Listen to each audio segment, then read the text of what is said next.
너희는 다시 무소하는 종의 영을 받지 아니하고 양자의 영을 받았으므로 우리가 아빠 아버지라고 부르짖느니라. 성령이 친히 우리의 영과 더불어 우리가 하나님의 자녀인 것을 증언하시나니 자녀이면 또한 상속자 곧 하나님의 상속자요 그리스도와 함께한 상속자니 우리가 그와 함께 영광을 받기 위하여 고난도 함께 받아야 할 것이니라. 아멘. 따라하십시다. 그와 함께 영광을 받기 위하여 고난도 함께 받아야 할 것이니라. 정말 우리 모두 마음에 늘 깊이 기억해야 될 소중한 말씀인 것 같습니다. 우리 말씀을 기억하면서 오늘 우리의 마음을 새롭게 할 만한 귀한 찬양을 우리 함께 해보도록 하시겠습니다.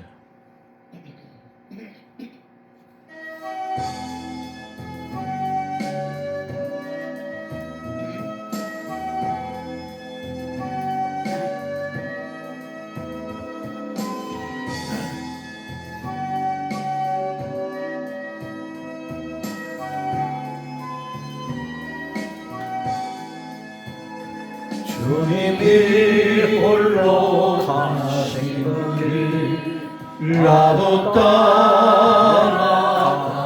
따라가고 모든 물과 길을 그 길을 나도 가고 험한 산도 나는 괜찮소 바다 끝이라도 나는 괜찮소 죽어가는 종들을 위해 나를 버리게 하라오 아버지 나를 보내주오 나는 달려가겠소 목숨도 아끼지 않겠소 나를 보내주오 주님이 홀로 가신 그 길 나도 따라가고 모든 물과 비를 흘리시 그 길을 나도 가오 험한 산도 나는 괜찮소 바다 끝이라도 나는 괜찮소 죽어가는 저들을 위해 나를 버리게 하라오 세상이 나를 미워해도 나는 사랑하겠소 세상을 구원할 십자가 나도 따라가오 주님이 홀로 가신 그 길 나도 따라가오 모든 물과 비를 흘리시 그 길을 나도 가오 험한 기운도 나는 괜찮소 바다 끝이라도 나는 괜찮소 죽어가는 저들을 위해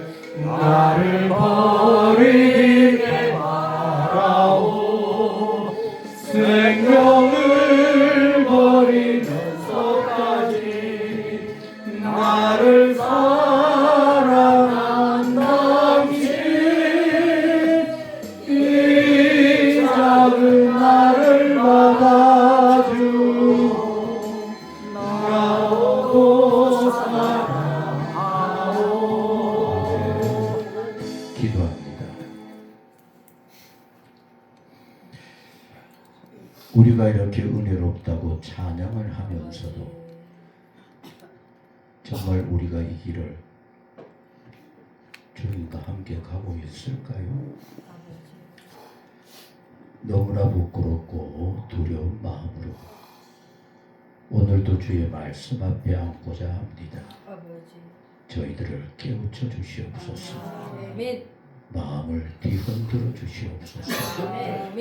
말로만이 아니라 우리의 삶에서 나를 위하신 주님의 그 사랑과 희생과 헌신을 조금이라도 닮아가고자 하는 복 있는 우리 모두가 되게 하여 주옵소서. 우리 허성교사님 주의 영광에 참여하고자 모든 고난을 뒤로 하고 모든 것을 버리고 정말 이렇게 사명의 마음으로 달려왔습니다. 가는 곳마다 함께 하옵소서. 주의 권능으로 도와 주옵소서. 기도하고 소원할 때 아버지의 뜻이 나타나게 하여 주옵소서. 여러 돕는 마음들도 가득하게 하사 마음껏 일하게 하옵시고 일 속에서 주의 영광, 주의 권능 풍성케 하여 주옵소서. 이제 곧 몽골로 다시 출국하게 되는데 건강 지켜주옵소서. 매일같이 동행하여 주옵소서. 오늘 주의 말씀을 우리와 함께 나눌 때 우리 모두에게 깊이 새겨질 수 있는 하나님의 음성으로 아멘케 하여 주옵소서. 오늘 이 자리에 함께한 모든 마음들이 언제나 어떤 경우에나 주님과 동행하는 그리고 주님을 위해서 살아가는 복 있는 삶이 되게 하옵소서. 우리 주님께서 모든 것을 주관하시고 홀로 아버지의 기뻐하심만 나타내 주옵시기를 예수님의 이름으로 기도드리옵나이다. 아멘. 우리 얼마 전에 허성교사님이 저 백두산 순례길을 다녀왔어요. 여기는 덥다 그러지만은 백두산 천지는 완전히 얼음으로 깡깡 얼어 있는, 아마 그럴 거라고 생각하고 하고는 못 갔을 거야, 그죠? 우리 따뜻한 것만 생각하고. 그러니 거기 가보니까 뭐 완전히 그냥 얼음 동네니까 갔다 와서 저렇게 굴럭굴럭 그 굴럭굴럭이 벌써 꽤 오래됐는데도 요새 한번 굴럭거리기 시작하면 그게 참 안 낫더라고요. 오늘 주의 은혜의 말씀을 나눌 때 우리 모두에게 두고 기억할 수 있는 생명의 말씀이 꼭 될 수 있기를 소원합니다. 우리 박수로 환영하도록 하겠습니다.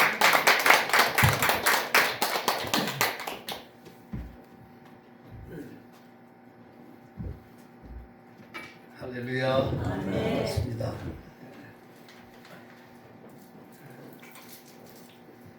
창립 9주년인데 제가 열린교회하고 인연을 맺은 지도 한 5년 된 것 같아요.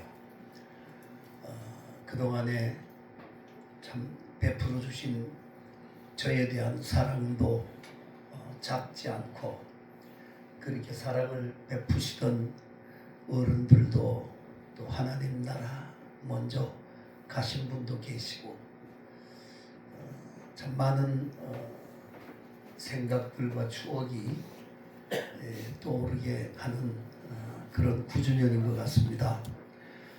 장례 9주년의 말씀을 전하라 그래서 어떤 말씀을 좀 준비를 할까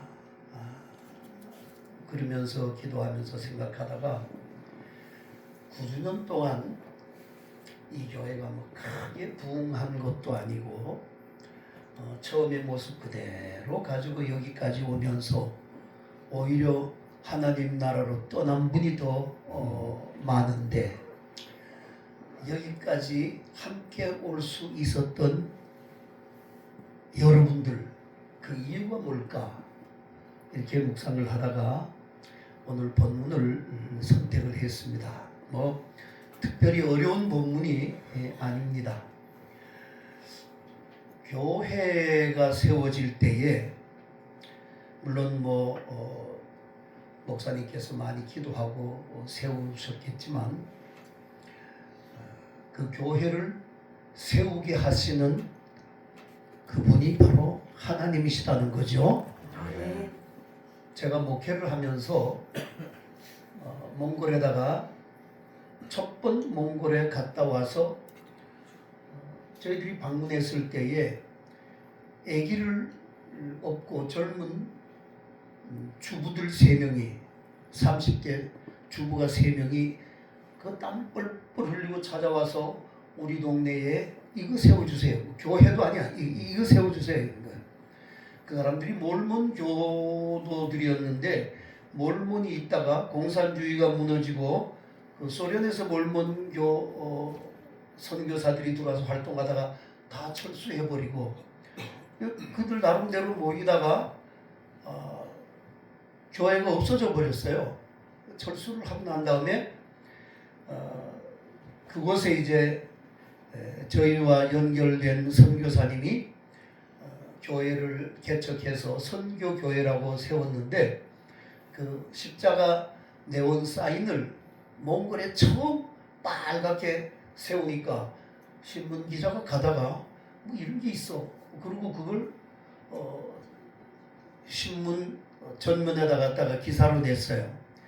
그 기사의 제목이 이게 뭔데? 그런 기사를 냈단 말이에요. 이게 뭐냐면 이 기자가 들어가서 이게 뭡니까 하고 물었어요. 그러니까 그게 기독교의 상징인 십자가다. 이거 얼마 주셨어요? 그러니까 그때 돈으로 60만 원 투구리기였어요. 우리 돈하고 거의 맞먹었어요. 몽골 근로자들이 한 달 일해서 받는 게 5만 원 정도 됐는데 이게 뭔데 60만 원 주고 여기다 갖다 달아놨냐 이거예요. 그게 신문 기사에 났으니까 이걸 몰몬 교도들이 보고 우리 지역에 이거 세워주세요. 그러면서 찾아왔는데 제가 우리 교회 장로님 한 분하고 몽골을 방문해서 그걸 듣게 되었어요. 그래서 교회를 개척해서 2000년도에 지금 27년 됐는데 2000년도에 교회를 아예 건축을 해서 세웠습니다. 그리고 거기에 선교사를 파송을 했는데 선교사를 파송하고 난 다음에 저희 교회 선교위원장 장로님을 우리가 교회를 개척했으니까 장로님 한번 다녀오셔서 그 교회를 우리가 앞으로 어떻게 도와야 될 것인지 선교적으로 좀 가서 견학하고 오십시오. 보냈더니 갔다 와가지고 당회를 하는데 목사님 우리 교회는 실패했습니다. 그게 무슨 소리요? 그러니까 그 교회가 세워진 지역이 거르도크라고 하는 지역인데 날라그라고 하는 구의 중심 울란바타르에서도 날라의 구는 외곽 지역인데 그 외곽 지역의 구에서도 또 10분 정도 더 떨어진 지역인데 구 중심에는 3만 인구가 집결해서 사는데 이 교회가 세워진 랄라히 동은 거르도크 동이라고 하는 그 동은 2,300명 정도가 살고 있었던 그런 지역이란 말이에요. 이게 갔다 오더니 우리 교회는 이 교회를 잘못 개척했습니다. 그래서 그게 무슨 소리 하니까 이 3만 명이 모이는 이 도시 중심을 내버려 두고 왜 거기다 교회를 세웠습니까? 그러는 거예요. 그래서 제가 당회를 하다가 이야기를 했습니다. 장로님, 하나님의 교회가 그런 경제적인 논리 그리고 사람 숫자에 대한 논리로 그렇게 세워지는 거 아닙니다. 하나님께서 그곳에 교회가 필요해서 우리가 방문했을 때에 사람들이 와서 우리를 만나고 그곳에 하나님께서 교회를 세우실 때는 하나님의 뜻이 있지 않겠습니까? 만약에 장로님들 논리대로라면은 대도시에 그 수십만 수백만 있는 교회 거기에다가 교회를 세우지 농촌에 소멸되어가는 지역에 교회가 있을 이유가 뭡니까? 제가 그렇게 반박을 해서 저희 교회가 그것을 후원하고 지원하고 지금까지 제가 돌보고 있는데 그 교회가 그 지역에 날라이라고 하는 구의 3만 지역에 교회가 하나도 없었어요. 근데 그래도 그 동 2,300명이 모이는 그 동에 교회가 세워지고 나니까 교회가 울타리를 쳐놓으면 겨울만 지나고 나면은 울타리 나무 울타리를 세워놨는데 다 빼가고 떼가지고 계속 울타리를 새로 해야 되고 속상하잖아요. 울타리를 나무로 만들어 놓으면 사람들이 와서 빼가지고 와가지고 그걸 땔감으로 쓰고 땔감으로 쓰는데도 불평하지 않고 또 보수하면서 저희 교회에 단기 팀을 보내가지고 그 지역을 섬기게 했어요. 계속 섬기니까 3년이 지나니까 울타리가 그대로 있어요. 네. 그대로 있어요. 그 다음에 그 교회가 마을에서 어려운 사람들을 돕고 구제품을 보내서 마을 사람들과 더불어 나누고 교회가 잔치를 하면은 사람들을 초청해다가 그곳에서 행사를 하고 하면은 구청장도 오고 경찰서장도 오고 지역의 인사들이 다 거기에 초청을 받아서 와요. 와가지고 참석했다가 교회가 이 지역에서 이렇게 중요한 일을 하는구나, 역할을 하는구나. 그러면서 거기 가로등이 없어요. 그리고 겨울에 8개월 동안 쌩쌩 부는데 버스 정거장에 바람막이 하나도 없는데 거기다가 바람막이를 설치해주고 가로등을 설치해주고 이렇게 되니까 그래도 그 동장이 구청에 승진해가지고 올라갈 정도로 교회가 그곳에서 그런 역할을 했어요. 제가 이런 생각을 하면서 그게 교회를 개척을 해서 지금 탄탄한 교회로 거기 몽골 정부가 3,000평의 땅을 줘가지고 거기에다가 탈북자들을 위한 평화센터를 건축하고 교육관도 건축을 하고 그러면서 여기에 의료 봉사팀들이 오면은 그 지역에 의료시설이 열악하니까 지역을 섬기고 이런 일들을 해요. 제가 몽골에 들어가가지고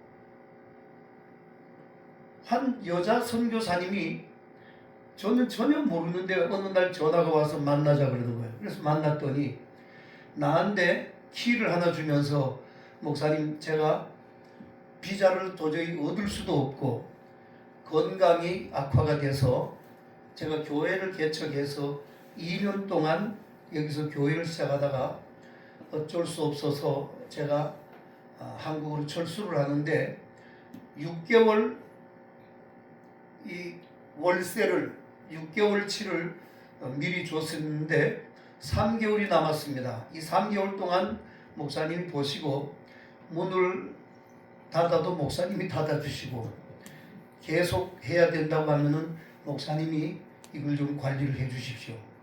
그래서 거기를 한번 가보자 그래서 갔어요. 갔는데 아주 먼지 펄펄 나는 도로 옆에 20평도 안 되는 그 조그만한 공간에 겨우 이제 의자 몇 개 놓고서 앞에다가 강대상 갖다 놓고 예배를 드리는데 차가 움직이는 소리가 나고 뭐 집도 그 몽골의 게르촌에 아주 허름한 집인데 이게 무슨 교회가 되겠나.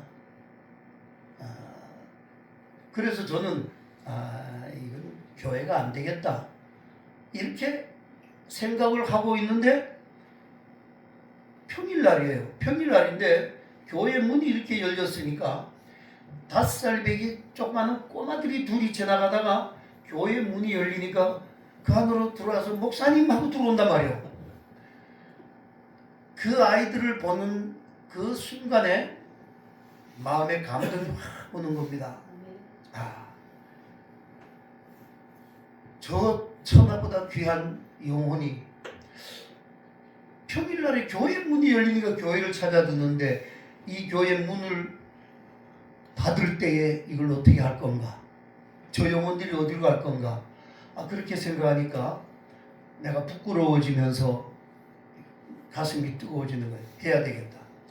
그렇게 해서 시작한 게 구원의 빛 교회로 지금까지 교회를 건축하고 그 교회를 통해서 많은 지역 주민들이 교회로 돌아오게 되는 이런 경험을 하면서 하나님께서 이 삼척에 이런 열린 교회를 시작하게 하시고 여기까지 오게 하셨을 때는 하나님의 특별하신 어떤 뜻이 계시다라고 하는 확신을 제가 가지게 되고, 그런 가운데서 여러분들이 지금까지 이 교회를 통해서 믿음을 지키고 신앙생활을 하게 된 여러 가지 많은 이유가 있겠지만은 오늘 본문을 통해서 본다고 하면 다른 건 아니에요.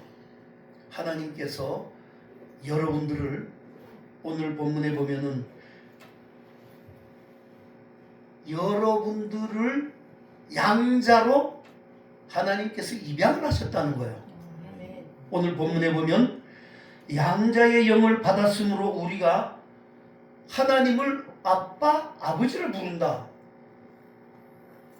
그 목사님의 아빠, 아버지만도 아니고 문 목사님의 아빠, 아버지만도 아니고 여러분 모두의 아빠, 아버지니 우리가 뭐 경상도 말로 우리가 남이가 아니잖아요. 우리가 다 형제요 자매란 말이죠. 죄의 영에 사로잡혀서 우리가 죽을 수밖에 없었던 죄인의 자녀였는데 하나님께서 양자의 영으로 저와 여러분들을 하나님의 자녀로 입양시켜 주셨다는 거예요. 입양시켜 주셨다는 겁니다. 여러분, 입양이라는 걸 생각을 해봤어요. 조선시대에 그러니까 종이라고 하면 노예입니다. 노예인데 이 노예, 조선시대의 노예가 입양이 될 수 있었냐? 절대 조선시대에서 노예는 주인의 아들로 입양이 될 수가 없었어요. 절대 안 됩니다. 우리 사회에 입양이라고 하면은 큰 집이나 작은 집에 자손이 없을 때에 형제간에 입양을 해가지고 자녀로 삼는 경우는 있어도 노예가 신분이 바뀌어서 주인의 아들이 되는 경우는 우리 조선에는 없었어요. 근데 바울이 이 로마서를 기록할 때에 로마는 전쟁을 치루어서 주변에 저 서유럽, 동유럽, 북유럽까지 이 로마 제국이 엄청나게 영토를 확장해 나갈 때에 전쟁을 해서 포로들을 잡아오면 이게 노예예요. 노예예요. 주인이 노예라고 하면은 죽이기도 하고 살리기도 하고, 노예는 생명권이 없습니다. 목숨이 주인의 것이에요. 그 다음에 재산권도 없어요. 노예에게 무슨 재산이 있겠어요? 재산권도 없어요. 그 다음에 노예에게는 자녀에 대한 권리도 없어요. 노예의 종은 주인의 또 종이 되고 만다는 거죠. 이런 상황에서 로마는 종을, 노예를 양자로 입양하는 제도가 허용이 되고 있었어요. 여러분 생각해 보세요. 종으로 되어 있다가 노예 생활로 하다가 어느 날 갑자기 주인의 아들로 입양이 되었다고 하면은 그런데 신분의 변화뿐만 아니라 모든 면에서 엄청난 변화가 그에게 주어진다라고 하는 거예요. 이걸 생각해 보면은 우리가 종의 신분에서 하나님의 양자로, 하나님의 아들과 딸들로 입양이 되었다라고 하는 거예요. 근데 이 앞에 뭐라고 기록되어 있습니까? 너희는 다시 무서워하는 종의 영을 받지 아니한다. 무서워하는 종의 영을 받지 아니한다는 건 뭐예요? 종은 늘 불안하고 두렵다는 얘기입니다. 주인의 명령 하나에 죽었다가 살았다가 하는 종의 신분이에요. 어느 것도 자기 마음대로 주장할 수 없는 종의 신분이에요. 그러니까 늘 무섭고 두려울 수밖에 없는 거예요. 근데 우리가 하나님의 자녀의 위치에 서 있어요. 이제는 두려워할 이유가 없다는 거예요. 신분이 그만큼 바뀌었다는 얘기입니다. 만약에 우리가 하나님의 자녀로 택함 받고 이 자리에 있으면서도 아직도 우리에게 두려움이 있고 아직도 우리에게 불안이 있다고 하면은 우리가 하나님의 자녀로서의 우리의 정체성을 확보하지 못했다는 것밖에는 안 되는 거예요. 여러분 한번 생각해 보세요. 하나님이 아버지다. 옆 사람에게 한번 이렇게 얘기를 해 보십시오. 하나님이 당신 아버지시라며. 한번 얘기해 보세요. 하나님이 당신 아버지시라며. 여러분, 아니 뭐 대통령의 아들은 그만두고라도 여기 뭐 삼척의 시장 이번에 뭐 누가 됐는데 그 아들이 여기 갈 때 아니 네 아버지가 삼척 시장이라며. 만약에 그렇다고 하면 그 아들은 얼마나 뿌듯하겠어요. 우리 아버지가 시장인데. 여러분들 옆에 아니 하나님이 아버지시라며. 여러분 그렇게 옆 사람에게 이야기하고 저분 아버지가 하나님이래. 이렇게 얘기할 때에 여러분 어떤 생각이 드세요? 아직도 불안하고 아직도 내가 그렇게 보잘것없고 그렇게 여겨집니까? 우리 아버지가 하나님이셔. 우리 아버지가 하나님이셔. 여러분 요한복음 1장 12절에 영접하는 자 곧 그 이름을 믿는 자들에게는 하나님의 자녀가 되는 뭘 줬어요? 권세를 줬어요. 이건 면허가 아니에요. 권세야, 권세. 이 권세라는 것은 어느 누구도 제한할 수 없어요. 그 위치는. 누가 막을 수도 없는 거예요. 면허증은 정지시킬 수도 있고 회수시킬 수도 있어요. 근데 권세라고 하는 것은 어느 누구도 건들지 못하는 거예요. 우리가 예수 그리스도를 영접하고 하나님의 자녀가 되는 그것은 권세요. 하나의 권세요. 갈라디아서 4장 6절에 너희가 아들임으로 하나님이 그 아들의 영을 우리 마음 가운데 보내사 아빠 아버지라 부르게 하셨느니라. 아들이면 하나님으로 말미암아 유업을 받을 자니라. 유업을 받을 자. 오늘 본문에도 상속자라는 얘기가 나옵니다. 상속자. 상속자예요. 하나님의 나라의 상속자들이라는 얘기입니다. 여러분, 여러분들 예수 안 믿을 때 생각해 봅시다. 예수 안 믿을 때 여러분들이 하나님을 한 번만이라도 아버지라고 불러본 적 있습니까? 부를 수가 있었겠습니까?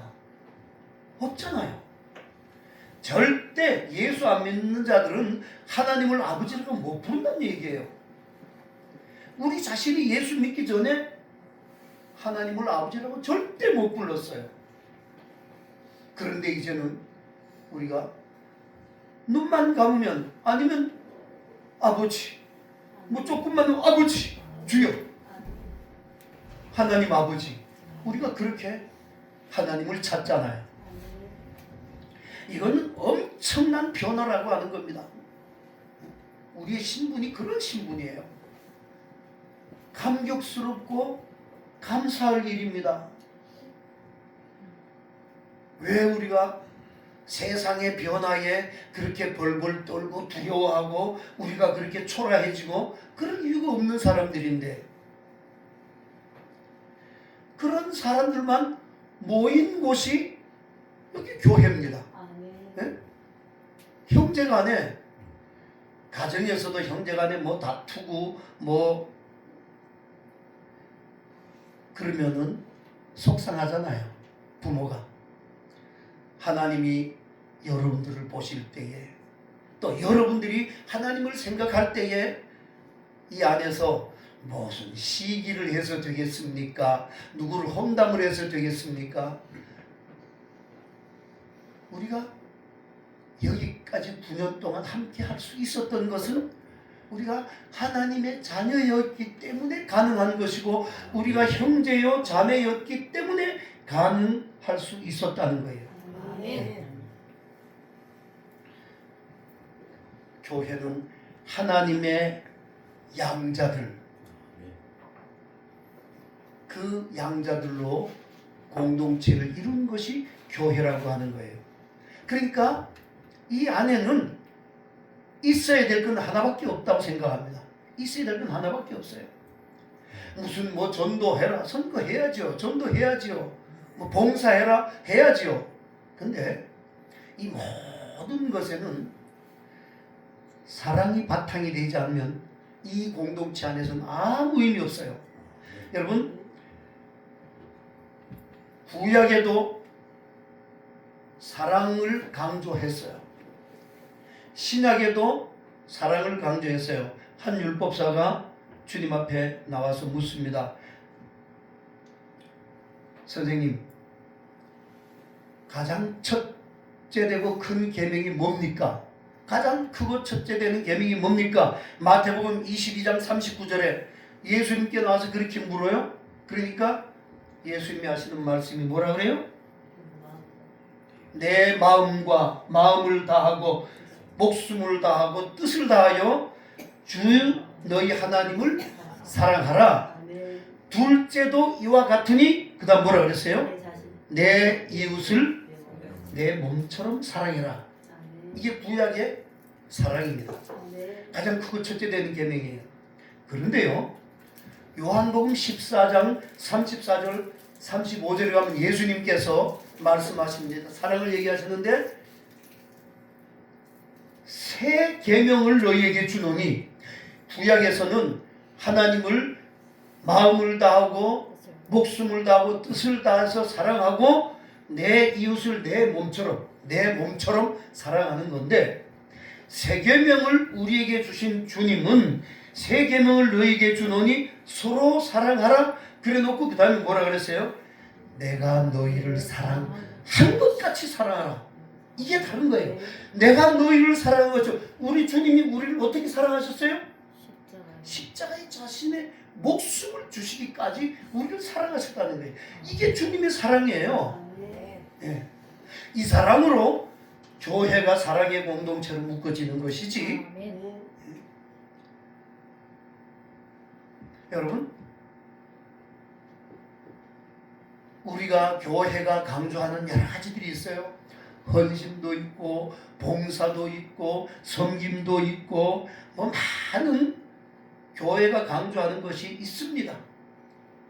희생도 있고 뭐 다 있잖아요. 이게 교회만 있을까요? 불교에는 없을까요?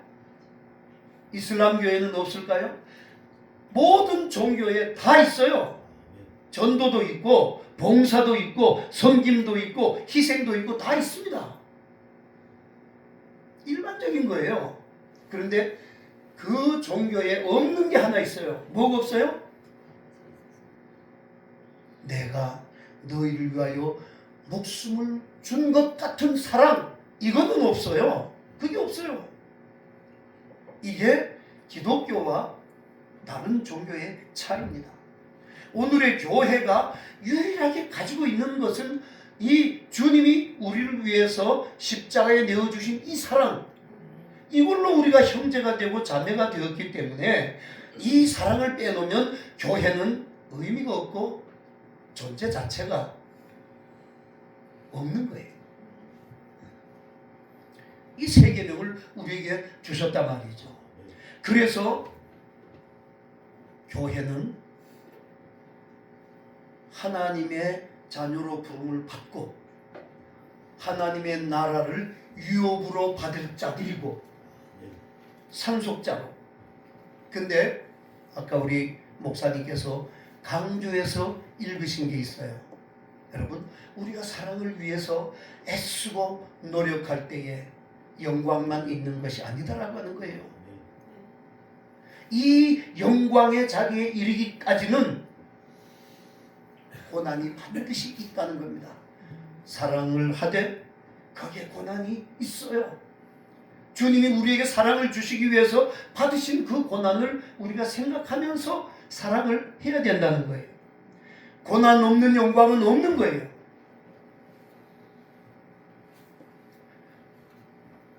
그래서 우리는 고난 앞에서도 주님의 사랑을 생각하면서 두려움을 물리치고 끝까지 우리는 이 사랑을 품고 갈 수밖에 없는 것이다라고 하는 거예요. 네. 우리 열린 교회가 이런 주님의 사랑을 생각하면서 이 주님의 사랑으로 하나로 뭉쳐서 서로 위하고 서로를 위해서 기도해주고 세워주고 이렇게 갈 때에 비록 작은 모습이지만은 우리가 보여줄 수 있는 건 이 사랑밖에 없어요. 세상에 우리가 무슨 뭐 헌신을 보여주겠어요? 봉사를 보여주겠어요? 뭘 보여주겠어요? 이 주님의 사랑으로 우리가 하나 되고 교회를 세워갈 때에 이 사랑으로 우리는 세상을 변화시킬 수가 있다는 얘기입니다. 네. 교회가 세워질 때에 초대교회에도 기둥들이 있었어요. 기둥이 있습니다. 여러분, 갈라디아서 2장 9절에 보면은 바울이 초대교회의 기둥들을 언급합니다. 또 기둥같이 여기는 야고보와 게바와 요한도 내게 주신 은혜를 알므로. 초대교회의 기둥 같은 인물을 바울 사도가 언급을 하면서 야고보와 베드로, 게바와 요한을 언급했다는 겁니다. 교회가 세워질 때에 기둥 없이 교회가 안 세워집니다. 여러분들이 다 이 교회를 세워가는 기둥들이에요. 직분이 장로고 집사고 평신도고 이게 아니라는 얘기예요. 그 직분은 일을 감당하기 위해서 맡겨진 직분이지, 여러분들이 한 사람 한 사람이 전부 내가 이 교회를 세워가는 기둥이 돼야 되겠다라고 하는 이 인식을 해야 되는데, 여러분 기둥 생각해 보세요. 기둥이 지붕 밑에 있습니까? 지붕 위에 있습니까? 지붕 위에 있어서는 기둥이 될 수가 없죠. 지붕을 떠받치는 기둥이란 말이에요. 기둥은 늘 겸손하게 밑에서 떠받치는 게 기둥이에요. 기둥.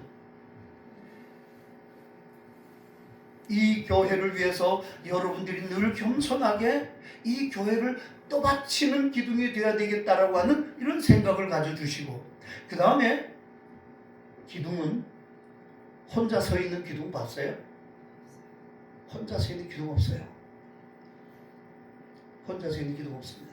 기둥은 적어도 집을 세운다 그러면은 제일 작은 집을 지어도 4개의 기둥은 있어야 되잖아요. 기둥은 함께 연합해야 된다는 겁니다. 함께 해야 된다는 겁니다. 교회를 세워갈 때에 여러분들이 서로 협력하고 위해주고 함께 할 때에 교회는 든든히 서가게 되는 거예요. 제가 로마에 가서 그리스에 가서 그 과거의 신전들을 보면은 지붕이 없어지고 다 없어져도 남아있는 게 뭐예요? 기둥은 남아있어요. 지금까지 뭐 파르테논 신전 같은 데 가보면 전부 기둥들은 다 그대로 있어요. 이게 뭡니까? 모든 것들이 무너지고 여러 가지 세상 풍파 세태의 여러 가지 이유로 인해서 다 허물어져 간다고 해도 기둥은 그 자리를 끝까지 지키고 자기가 세워진 자리에서 목숨을 다해서 기둥의 역할을 하는 게 기둥이라는 얘기예요.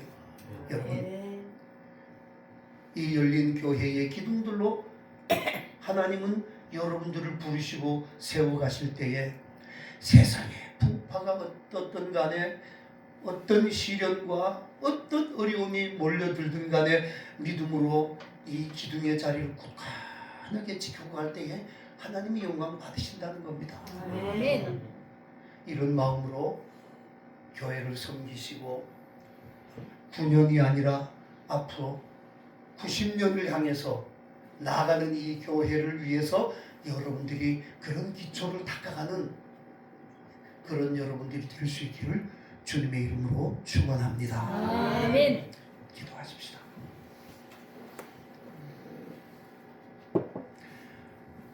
사랑의 하나님, 돌이켜보면은 참 감사하고 감격할 일밖에 없습니다.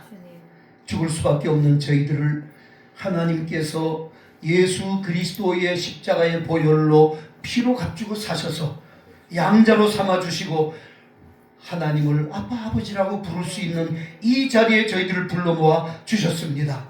이렇게 부름받은 당신의 자녀들이 열린 교회를 오늘까지 지켜오게 하시고 이 교회의 기둥으로 살아오게 하신 것을 감사합니다. 아멘. 하나님, 우리는 비록 연약하고 약하지만 그러나 세상 앞에 우리가 보여줄 수 있는 것은 열린 교회 사랑하는 지체들이 사랑으로 하나 되어서 서로 섬기고 위해주고 그 사랑의 힘으로 세상을 향해서 끊임없이 메시지를 던지고 서로 사랑하는 모습을 통해서 세상을 변화시켜가는 사랑을 이뤄가는 이 시대에 정말 진정한 사랑의 모습이 어떤 것인지 보여줄 수 있는 예수님의 십자가의 사랑을 가슴에 품는 열린교회 성도들 되게 하여 주시옵소서. 아멘. 그리하여 이 교회를 통해서 하나님께서 이루고자 하시는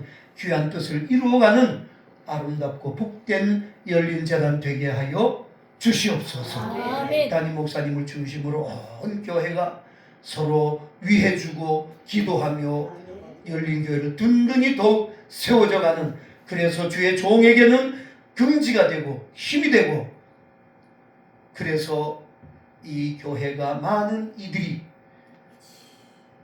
귀감이 되면서 찾아올 수 있는 복된 재단 되게 은혜를 베풀어 주시옵소서. 아멘. 예수님의 이름 받들고 기도하옵나이다. 아멘.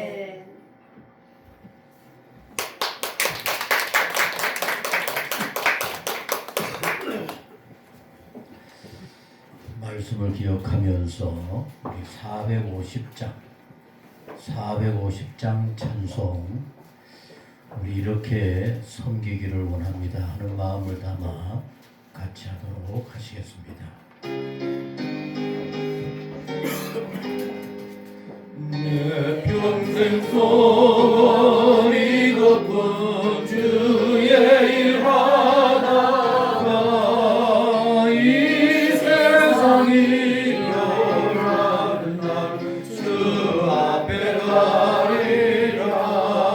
꿈같이 헛된 세상에 지할 것 무엇냐. 비수고한 마가요로 못된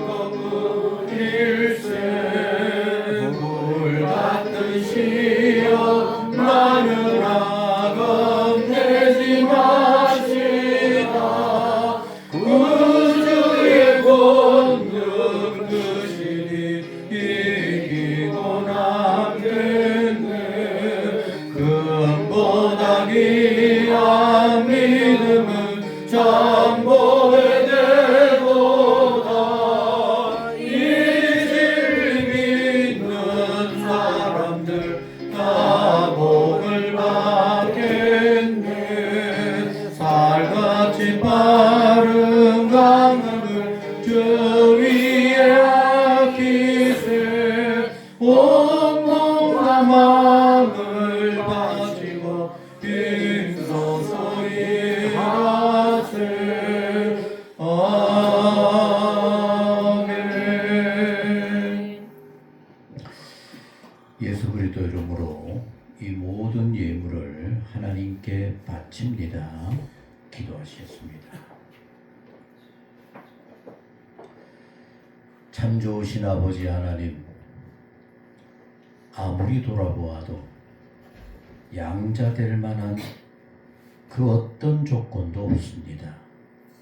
이렇게 부끄럽고 나약하기 짝이 없는 저희들을 너는 나의 소중한 자라 불러주시고 이렇게 양자 삼아주시고 하늘 유업자로 삼아주시니 주님 진심으로 감사와 영광을 돌립니다. 아멘. 늘 마음에 깊이 새기게 하여 주옵소서. 아멘. 하나님의 상속자처럼 살아갈 수 있는 강하고 담대하고 하나님의 영광스러운 자녀들의 모습으로 살아갈 수 있는 복 있는 우리 모두가 되게 하여 주옵소서. 아멘. 땅끝까지 그 어렵고 힘든 곳에 이렇게 영광스러운 하나님의 상속자의 능력을 보이며 살아갈 수 있게 하여 주시니 주여 진실로 감사드립니다.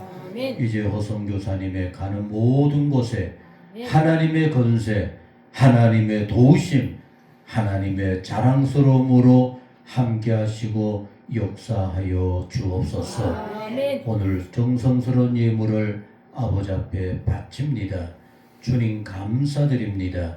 이 모든 예물 기쁘게 받아 주옵시고 아멘. 아버지를 향할 때 그 마음을 벌써 아버지 받으신 줄로 믿습니다. 아멘. 하늘의 영광으로 거두드릴 만한 소중한 예물 되게 하여 주옵시고 아멘. 그 마음마다 예비하신 풍성한 은혜 날마다 함께 하시고 복 주시는 주의 은총으로 축복하여 주옵소서. 아멘. 교회 위에도 든든히 그리고 우리의 생활 위에도 하나님의 은혜 날로 더할 수 있도록 주여 축복하여 주옵소서. 아멘. 9주년을 감사하지만은 가면 갈수록 어렵고 험난한 세상 더 큰 영광과 더 크게 감사하며 자랑할 수 있는 우리 교회와 우리 모든 것이 되게 하여 주옵소서. 아멘. 아버지 하나님 마음을 다하여 바치는 이 모든 예물을 받으시고 때를 따라 풍성함으로 또한 함께 하심으로 풍성하게 채우심으로 축복하여 주옵소서. 이제는 우리 주 예수 그리스도의 은혜와 하나님 아버지 무한하신 사랑과 성령의 교통하시고 역사 충만하심이 감사하며 더 큰 영광으로 하나님의 영광 드러내기를 간절히 소원하는 우리 모두 위에 우리의 모든 생활 위에 늘 함께 하옵시기를 축원하옵나이다. 아멘. 아멘.